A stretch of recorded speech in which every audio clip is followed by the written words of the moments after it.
So hello everyone, মাদকদ্রব্য নিয়ন্ত্রণ অধিদপ্তরে একটা নতুন নিয়োগ বিজ্ঞপ্তি প্রকাশিত হয়েছে। এখানে টোটাল দুইটা পদে নিয়োগ বিজ্ঞপ্তি প্রকাশিত হয়েছে। একটা হলো সিপাহী পদে আর একটা হলো ওয়্যারলেস অপারেটর। প্রথম সিপাহী পদ সংখ্যা আছে 105টা।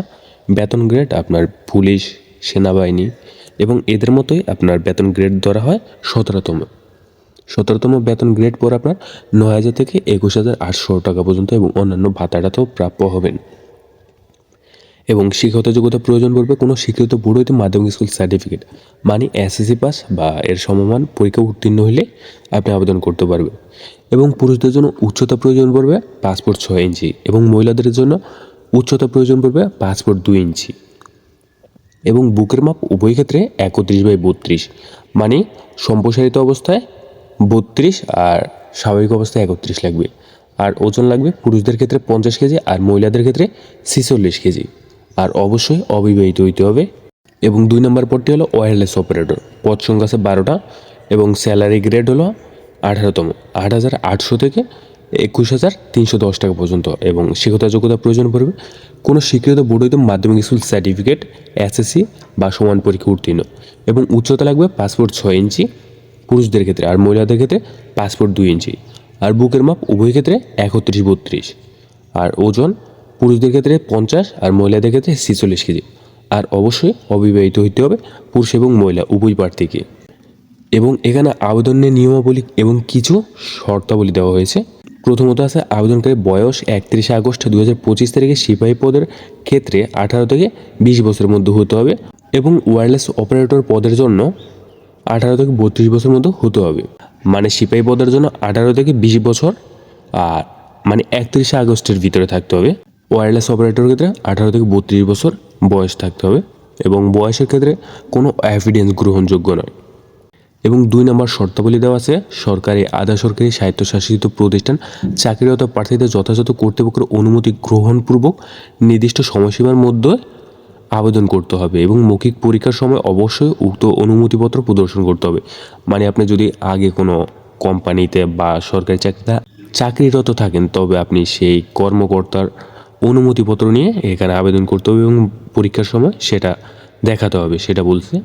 এবং 3 নম্বর আছে নিয়োগের ক্ষেত্রে সরকারি বিধিবিধান এবং পরিবর্তিত ক্ষেত্রে প্রযোজ্য বিধিবিধান অনুসরণ করা হইবে। এবং এরপর আছে শারীরিক পরীক্ষা উত্তীর্ণ প্রার্থীগণ পরবর্তী প্রাথমিক বাছাই লিখিত এবং মৌখিক পরীক্ষার জন্য বিবেচিত হইবেন। লিখিত মৌখিক পরীক্ষার জন্য কোনো প্রকার টিএডিএ প্রদান করা হবে না। এই নিয়োগ বিজ্ঞপ্তি সম্পর্কিত যে কোনো পরিবর্তন সংশোধন যদি থাকে মাদকদ্রব্য নিয়ন্ত্রণ অধিদপ্তর নিজস্ব ওয়েবসাইটে সেটা জানিয়ে দিবে। প্রার্থী কর্তৃক প্রদত্ত কোনো তথ্য বা দাখিলকৃত কাগজপত্র জাল, মিথ্যা বা ভুয়া প্রমাণিত হলে কিংবা পরীক্ষার নকল বা অসৎ উপায় অবলম্বন করলে সংশ্লিষ্ট প্রার্থীর প্রার্থিতা বাতিল করা হবে এবং তার বিরুদ্ধে যথাযথ আইনানুগ ব্যবস্থা গ্রহণ করা হবে। এবং এরপর আছে মৌখিক পরীক্ষা মানে ভাইবার সময় সকল প্রকার সনদপত্রের মূল কপি প্রদর্শন করতে হবে এবং পূরণকৃত অ্যাপ্লিকেশন ফর্মের প্রিন্ট কপি ও 2 কপি পাসপোর্ট সাইজের ছবি সহ সকল সনদপত্রের সত্যায়িত ফটোকপি দাখিল করতে হবে। ভুল তথ্য, জাল কাগজপত্র প্রদর্শন হলে পরীক্ষা উত্তীর্ণ যে কোনো প্রার্থীর প্রার্থিতা বাতিল করার ক্ষমতা কর্তৃপক্ষ সংগ্রহ করে। এবং প্রার্থী নির্বাচনের ক্ষেত্রে কোটা সংক্রান্ত সরকারি সর্বশেষ প্রজ্ঞাপন নীতিমালা অনুসরণ করা হবে। মানে সর্বশেষ প্রজ্ঞাপন হলো 5% কোটা, সেটা আর কি। এবং নাগরিকত্ব প্রমাণের সনদ হিসাবে সংশ্লিষ্ট ইউনিয়ন পরিষদ, পৌরসভা বা ক্যান্টনমেন্ট সিটি বোর্ড কর্পোরেশন ক্ষেত্রে প্রদত্ত নাগরিক সনদপত্র দাখিল করতে হবে। এবং এরপর আছে মৌখিক পরীক্ষায় অংশগ্রহণের সময় মুক্তিযোদ্ধার সন্তান বা শহীদ মুক্তিযোদ্ধার সন্তান বা বীরাঙ্গনা সন্তান বা শারীরিক প্রতিবন্ধী ও তৃতীয় লিঙ্গের ক্ষেত্রে ক্ষুদ্র নিগোষ্ঠী প্রার্থীর সর্বশেষ সরকারি প্রজ্ঞাপন নীতিমালা অনুযায়ী উপযুক্ত কর্তৃপক্ষ কর্তৃক প্রদত্ত সনদপত্রের মূল কপি সত্যায়িত করে দাখিল করতে হবে।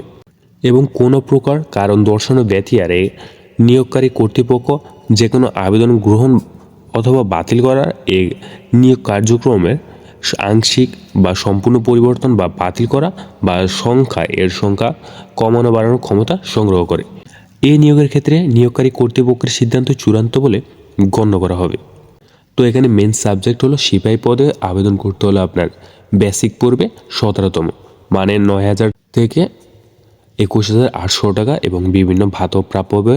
এবং পদ সংখ্যা আছে 105টা এবং সেখানে বয়স লাগবে 18 থেকে 20 বছর। আর ওয়্যারলেস অপারেটরের ক্ষেত্রে আপনার বেসিক পড়বে 18তম গ্রেডের 8,800 থেকে 21,310 টাকা। আর আপনার আরও বিভিন্ন ভাতা টাতা এগুলো প্রাপ্য হবেন এবং আপনার বয়স সীমা থাকবে 18 থেকে 32 বছর পর্যন্ত, এবং দোনোটাতে আপনি এসএসসি পাশে আবেদন করতে পারবেন।